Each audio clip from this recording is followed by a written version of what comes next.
नमस्ते प्रणाम। हम मंजू वर्मा, जिला अम्बेडकर नगर टांडा से स्वागत बा मंजू लोकगीत 123 के चैनल पे। तो आज आप सबके बीच बहुत ज़बरदस्त सोहर का उठान गीत लेके आ है। तो ये उठान गीत भैया केकरे ऊपर आधारित बा, एक सरहज और नंदोई के ऊपर आधारित बा। तो आप लोगन जरूर ये गीत का सुनी है और बहुत ज़बरदस्त ये गीत बा। बीच बीच में आप लोगन का बहुत हंसी आई है गीत में। तो पूरा गाना सुनी है, अच्छा लगी वीडियो शेयर करी है, लाइक करी है, कमेंट में बताई है गीत कैसन बा। तो भौजी गर्भवती होती अपने ननद का संदेशा भेजत थी। तो उनका ननद नंदोई भैने मारे खुशी में बधाइया लेके आवत हैं। तो कैसे आवत हैं और नंदोई के भौजी नेग काव देत हैं सरहज अपने नंदोई का। तो आप लोगन गीत पे बना रही हैं पूरा लास्ट तक, बहुत मज़ा आवे वाला यह गीत में बा। तो अच्छा लगी हमारा गाना तो ज़्यादा से ज़्यादा सपोर्ट करिए। मंजू लोकगीत 123 की चैनल का वीडियो शेयर करिए। सभी दर्शक का राम राम, जय सिया राम। हम नीलम धुरिया, टांडा जिला अम्बेडकर नगर से। तो हमें सुने सोहर उठान गीत। बरहे बरिस मोर लाल भइले ननदी का संदेश भेजे ननदुआ से बारी भेजे डोलिया कहाँ भेजे डोलिया कहाँ भेजे हो। बरहे बरिस मोर लाल भइले ननदी का संदेश भेजे नाउआ यो बारी भेजे डोलिया कहाँ भेजे हो। बहिनी आई गाई ना नदी हमार तो जियरा मोर जुड़ाई गए हो। बहिनी आई गाई ना नदी हमार तो जियरा मोर जुड़ाई गए हो। बहुत दिन के बाद हमरे लड़कियां भहबत हम अपने ननद का संदेशा भेजे तो आई गई। तो जीव तो खुश हो गया कि हाँ चला हमारा ननद आई गई, बहुत खुश बाती मन में। तो आगे देखा कैसे आवत हई। नाचत मोरी ननदी आई किलकत भाया नवाया वे किलकत भाया नवाया वे हो।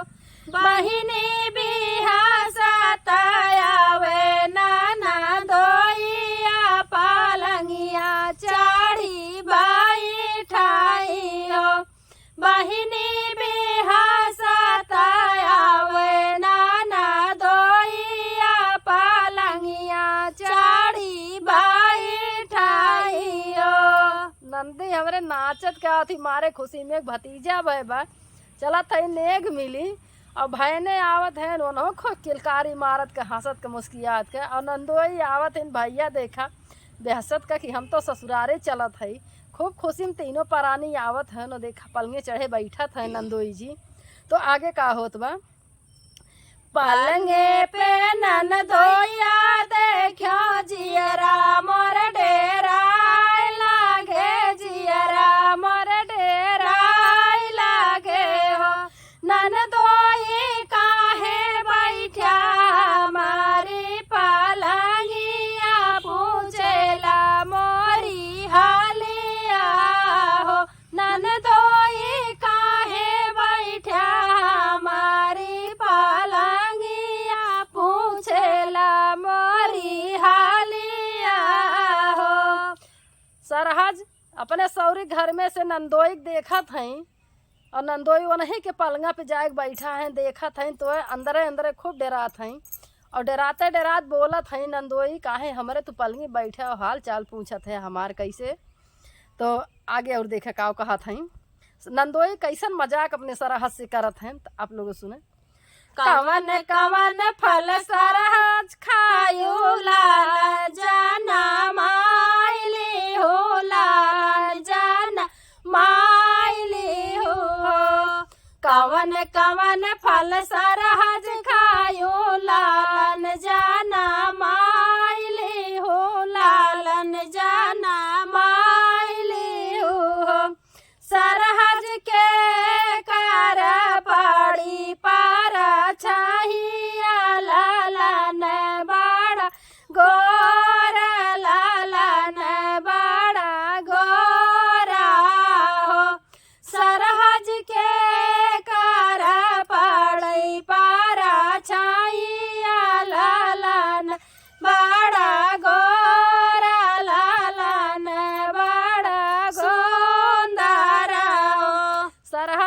से नंदोई पूछत हैं कि ये सरहद बड़ा गौरहा तोहर लड़किया भव तू कौन चीज़ खाए रहो, इतना निक्के लड़किया जन्माए हो, तनी हमहू बतावा।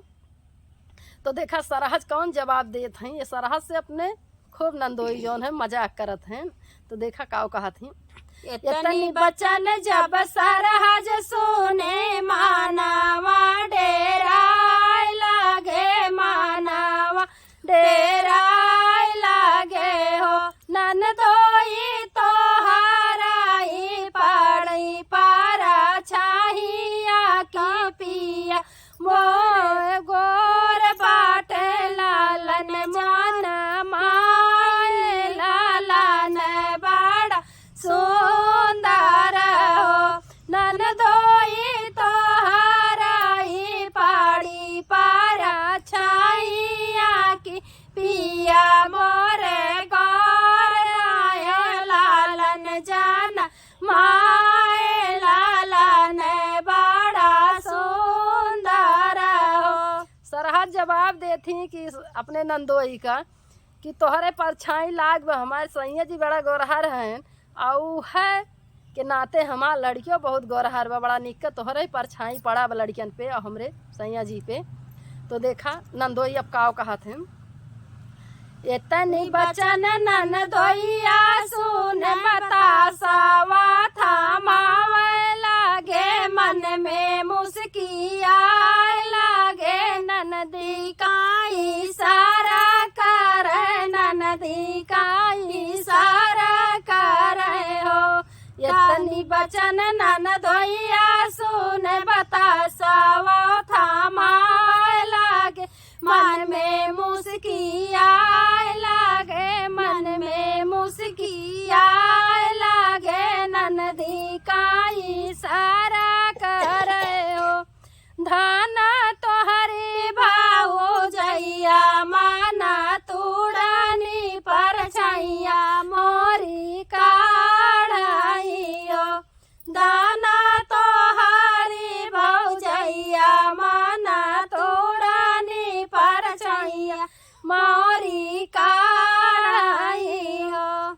जब सरहज अपने नंदोई का जवाब देती कि तोहरे परछाई लागवत, तो बेचारू गुस्सा थिन मन मन में। और का लैके अगर आथन भैया खोखड़ू बतासा थमहावत हिन अपने मेहरारू के यानी ननद रानी का। और एकरे बाद इशारा कई के धीरे से बोलाई के बतासा थमाए नो कहा थिन कि तोहार भौजी बहुत मन तूरी हमार जौन है, इतना चीज़ हमें कह दी, हमार बहुत मन टूट गए और हमरे परछाई काढ़त हई, वह इतना गलत काम करत हई। तो देखा आगे का होत बा, सरहज का सोचत हई, सोच साकुचाई सरहज, सोच साकुचाई सरहज बोले नाना दोइया से पूछन लगाई, पूछन लगाई हो। ननदोई काउले बाया पानी बिदाइया, लालनवा के जनम हो।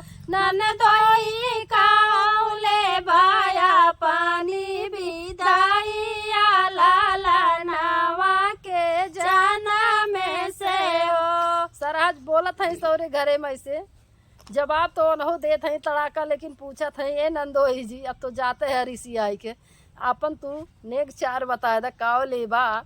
तो देखा वह काव बतावत हैं नंदोई जी अपने सरहद से, इतनी बचन ननदोइया सुने मुहावा फूलाई बोले, मुहावा फूलाई बोले, मन में मुस्कियाई बोले, मन में मुस्कियाई बोले हो। सरहज चलिया हमारे से जरिया, ने गवा पूरा होई हाई हो।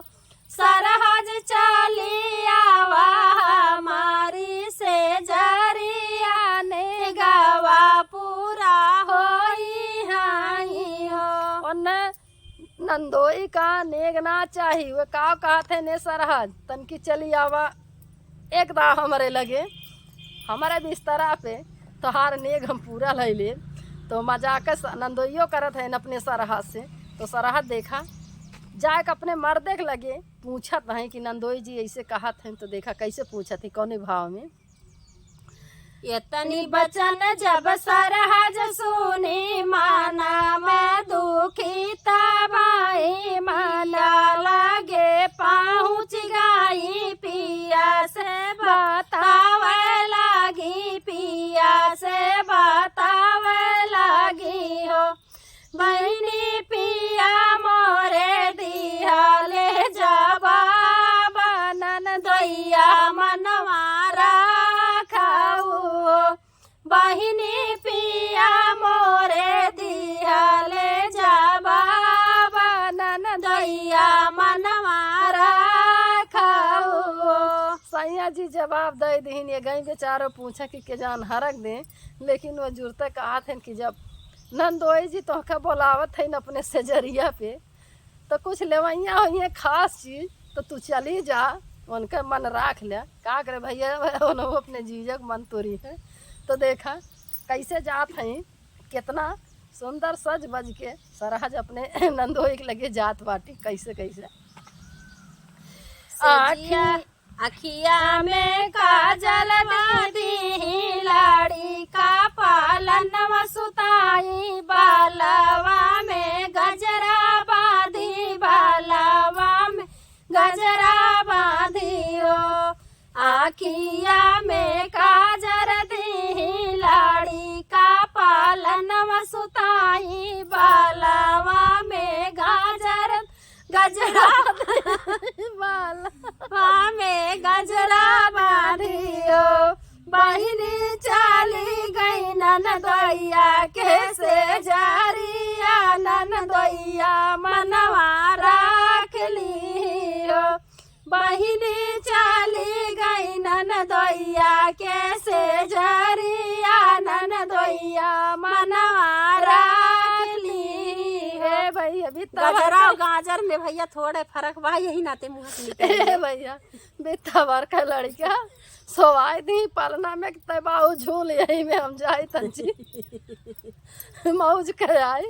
और देखा लड़कियां सोवाई पलना में खूब चटक कमर का हवा काजर लगाई बार गजड़ा बानी भैया। हमारो लोग एक जगह ही गजड़ा बाने है तो गजड़ा बानी और नंदोई के लगे गई उनका नेक देता आई। तो देखा नंदोई के नेक दे दिए हैं। तो नेक देत हैं कौने भाव में आप लोगन फिर से सुनिए कैसे देती।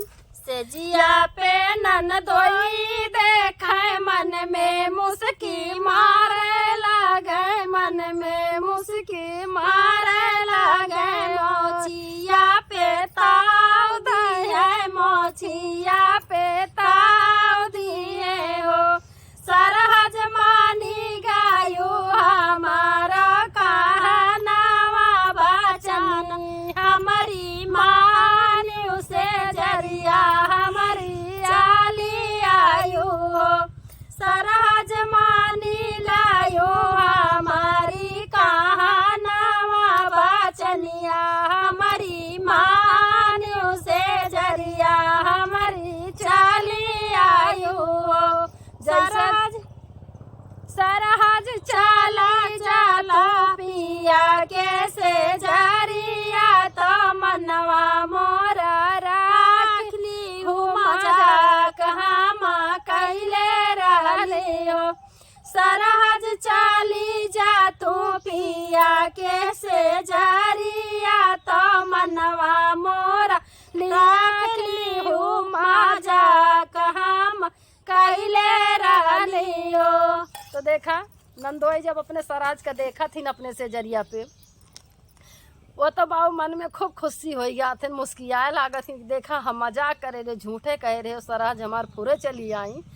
तो वह बेचारू जान लेन कि हाँ सरहज हमें मानत जाना थी और चली आई।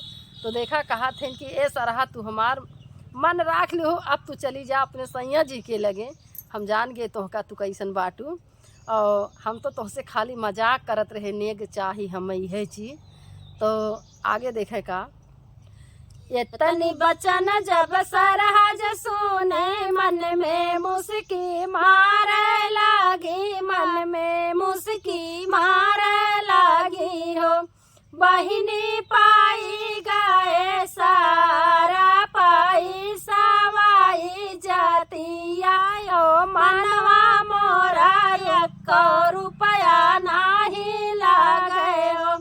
बहिनी माई गए सारा पाई सवाई जातिया यो, मनवा मोरा एक रुपया नाही लागे हो। तो भैया कुल से बच गई हुआ है। सरहज खूब खुश भाई कि चला अपने नंदोई के मनो रख दिए और रुपया पैसा कुल हमार बच गए, कुछ देहुक ना पड़ा बा और कुल चीज का बचत हो गया, हमारी इज्जतियों बच गए, उनके लगे गए इज्जत तो गए ना, तो कुल और से वो फायदे में बेचारो हो गई, कुछ ना खर्च भाई। और लड़कियां तो पाए हैं और मजाक सरहज नंदोई का आप लोगों ने सुनी है कैसन लाख शेयर करिए। धन्यवाद।